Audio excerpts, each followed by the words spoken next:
Western media outlets focus on the ongoing war in Ukraine. Their rhetoric is much different from what it was during previous conflicts that their countries were involved in. The United Nations Human Rights Agency has confirmed that more than 470 civilians were killed in Ukraine in the past 2 weeks, and those statistics are drawing global attention to the ongoing crisis.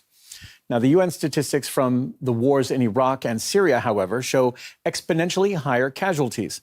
About 50,000 of civilians have been killed in Syria, whereas more than 200,000 were killed in the U.S.-led war in Iraq. Nevertheless, Western media coverage was overtly approving as their respective countries' militaries entered those conflicts. RT's Konstantin Rojkov takes a look at the differences between the narratives.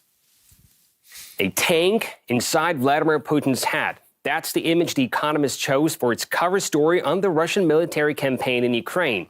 And this is what the same magazine had on its front page back when the U.S. invaded Iraq in 2003. A nice picture of George W. Bush and the title, "Now the Waging Peace." Feel the difference, as they say. When you hear American mainstream media talk about the ongoing war in Ukraine, don't forget to check what the very same outlets used to tell the whole world when it was their country conducting military operations. In 1999, the US and NATO launched a bombing campaign of Yugoslavia, also in Europe, which saw thousands of casualties and millions of people displaced. Time magazine said the attack, quote unquote, opens the door to peace. Well, what followed didn't look peaceful at all. At stake is our entire policy in Europe since the end of World War II to promote stability and democracy. NATO's credibility is on the line. I was suggesting we bomb Belgrade. I was suggesting that we send American pilots in and blow up all of the bridges on the Dina. I was suggesting we take out his oil supplies. I was suggesting very specific action.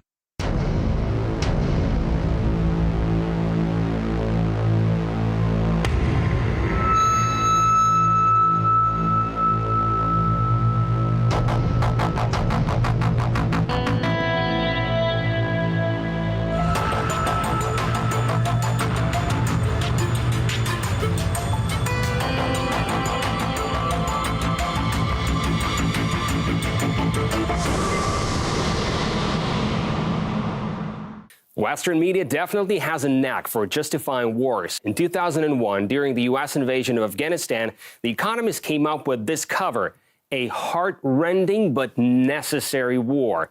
And that's it. No calls for sanctions, for businesses to shut down, no condemnations, just a pat on the back for the American military with little concern for the potential humanitarian catastrophe that would follow the invasion.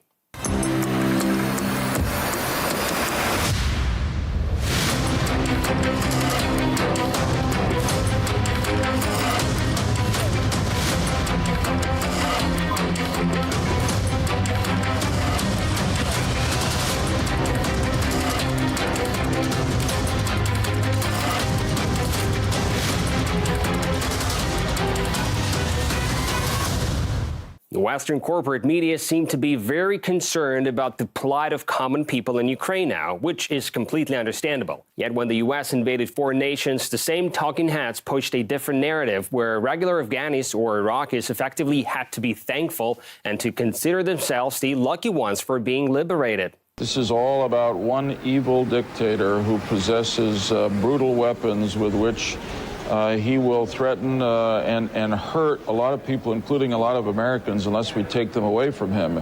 I've been asking this question over and over. Why would we intervene in Libya? The most consistent one is because it'd be the right thing to do, because people are dying for altruistic reasons. Oh, and don't forget, it's Russia that is seen as waging a brutal war and oppressing people. When it comes to the American military, there's always room for admiration and glorification. We see these beautiful pictures at night. I'm guided by the beauty of our weapons. I think Donald Trump became president of the United States. He talked about international norms, international rules, about America's role in enforcing justice in the world. Now the very same media that basically helped to justify multiple wars across the world are preaching about what's going on in Ukraine. And if this conflict between Moscow and Kyiv has exposed anything, it's that there is no limit to the level of double standards and hypocrisy anymore. Gasoline prices in the U.S. may be